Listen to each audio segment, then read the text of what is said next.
first Adam, who became like a man made of the dust, who became like a man who was born of a natural body. And in the second coming, it says he became a living spirit, and he became the heavenly body. Because Bible says the first man was of the dust of the earth, like Jesus Christ in his first coming was of the earth, because he was born of a Virgin Mary, and he died, and he went into the Sheol, into the grave, and then he was resurrected, and he then went into the heaven. But the second Adam, or the second man, is from the heaven. So then we will, when he is going to come next time, or in the second coming, he is going to come from the heaven. So he's not going to come from the earth again. So there is a mystery behind this passage, and presented by Paul, presenting two Adams in one place. So actually, this is actually where Jewish brothers and sisters actually found it very difficult to understand how can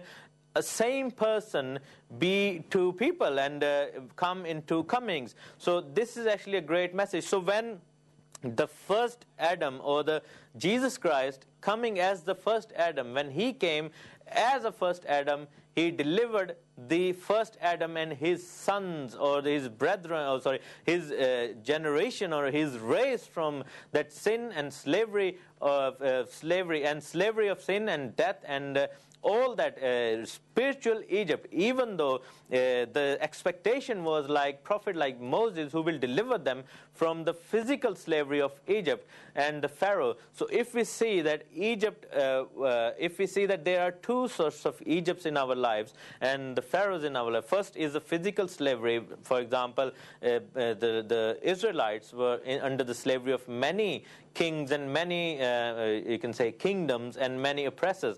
But at the same time, apart from Israelite, not just Judah and tribe of Israel, 10 tribes of Israel, but the whole world, the whole race of Adam or Noah, they were under the spiritual slavery of spiritual Egypt and spiritual Pharaoh, which is Satan. So the first thing was to deliver them from that slavery, and the second thing is to deliver them physically. So now when Jesus Christ will come on earth, he will now deliver us physically from this bondage which we have. And what is that bondage? So let's just see how can we establish that fact that we were under the slavery of or under the dominion of Satan. So let us go into the book of Luke, Gospel of Luke, chapter 4. Gospel of Luke, chapter 4. And from verse 5. So I'll also read in Urdu, and also then I'll read in English as well. So it says, इब्लीस ने उसे ऊंचे पर ले जाकर दुनिया की सब सल्तनतें पर भल में दिखाई और उनसे कहा कि ये सारा इख्तियार और सारी शान शौकत मैं तुझे दूंगा, क्योंकि ये मेरे सुपुर्द है, जिसको चाहता हूँ देता हूँ. Chapter 4 verse 5, it says, and the devil led him up to the high place, led Jesus up to the high place, and showed him in an instant all the kingdoms of the world. And he said to him, I will give you all their authority and splendor, for it has been given to me, and I can give it to anyone I want to. So if you read closely, it says, all that splendor and all that authority, it has been given to me. So that's actually very strange, because God never gave any authority or any splendor to Satan. How can he claim that it has been given to me? So actually he is making a claim that it has been actually transferred to me. So who was the person who actually gave this to Satan? That was Adam in the Garden of Eden, the first one who was made of the dust, who was from the earth. So when he actually obeyed Satan's voice, so he gave all his allegiance technically, and all his dominion, which was given to Adam in the Garden of Eden, which was given to him by Lord God the Father. So let us just see, if we go to book of Genesis, so who had initially who had all that dominion?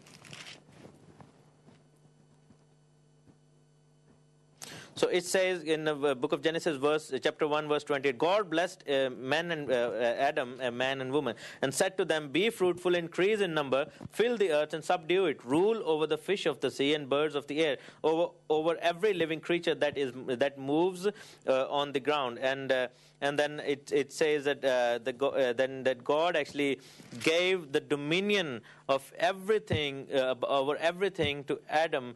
And so actually the same phrase over here, Satan is saying, I've been giving the dominion and splendor over everything.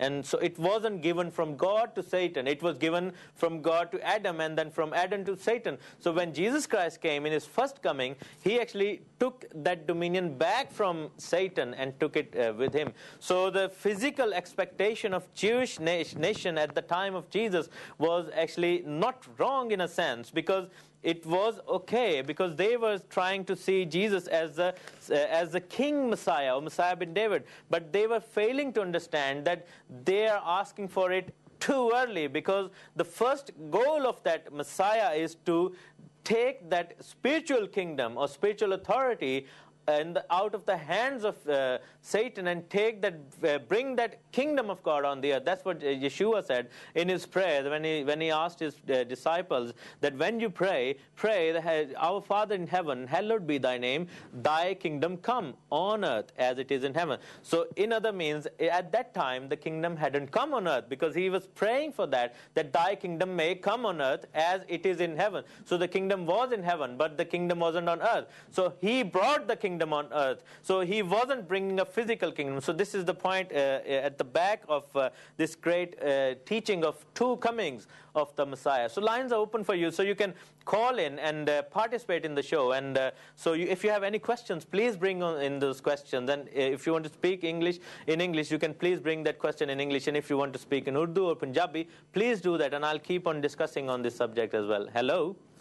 Hello जय मसीह की तहसीन भाई जय मसीह की भाई कौन बोल रहे हैं जारून बोल रहा हूँ हाउ आर यू भाई जारून बिल्कुल ठीक ठाक कहाँ से बोल रहे हैं आप मैं सटन से बोल रहे हैं जी जी बड़ी खुशी हुई आपसे बात करके भाई मुझे भी बिल्कुल बहुत खुशी हुई तहसीन भाई मैं अभी थोड़ी देर पहले मेरे घर में मेहमान आए हुए हैं और मैं थोड़ी देर पहले यही चीज समझाने की उनको कोशिश कर रहा था कि जो आपने थोड़ी देर पहले बताई है जी मैं अभी उनसे बात कर रहा था और आप वो चीज बता रहे थे और वो चीज ज्यादा अच्छे तरीके से एक्सप्लेन हुई है आमीन हालेलुया देखिए ये रूल कुदस का काम है कैसी खूबसूरत बात है बिल्कुल बिल्कुल ऐसा ही है और बहुत अच्छा प्रोग्राम है आपका बहुत एंजॉय कर रहे हैं मेरे गेस्ट आए हुए हैं वो मुस्लिम है और वो मतलब बहुत कुछ सीखने को मिल रहा है आपसे मैं भी सीख रहा हूँ बहुत कुछ और बहुत मजा आ रहा है आपका प्रोग्राम देखने का आमीन हालेलुया बिल्कुल thank you so much thank you very much brother So this was our brother Jarun from Sutton, and he was saying that he was trying to explain the same thing to a Muslim guest and family who is actually visiting him. So he couldn't really explain him. So it's the work of Holy Spirit, and he was praising God for this provision that we discussed today, the same issue and topic, and it became very easy for them to understand. So our brother who is from different faith has actually been facilitated and has the blessing to understand this. So if you want to call in, please call in. If you are English speaking person, please call in. If you're Urdu speaking person, please call in, and you can send in your prayer request as well. You can bring in your questions and any other request if you have, or if you have anything, any difficulty to understand this message. So let's just take another call if there is another call. Hello? Is there any other call? Okay.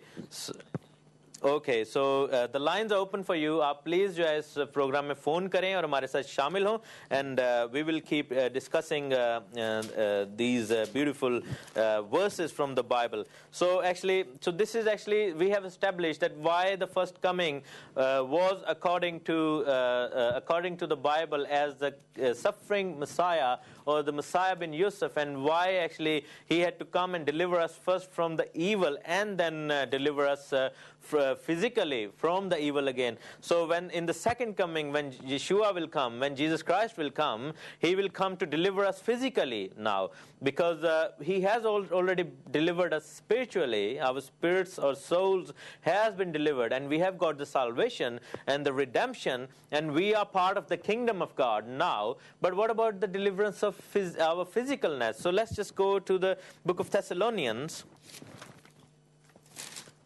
1 Thessalonians chapter 4 and verse from verse 13. So let's just read from the book of Thessalonians, the letter written to Thessalonians, chapter 4, from verse 13. It says, brothers, we do not want you to be ignorant about those who fall asleep and to grieve like the rest of the men. So I'll read that passage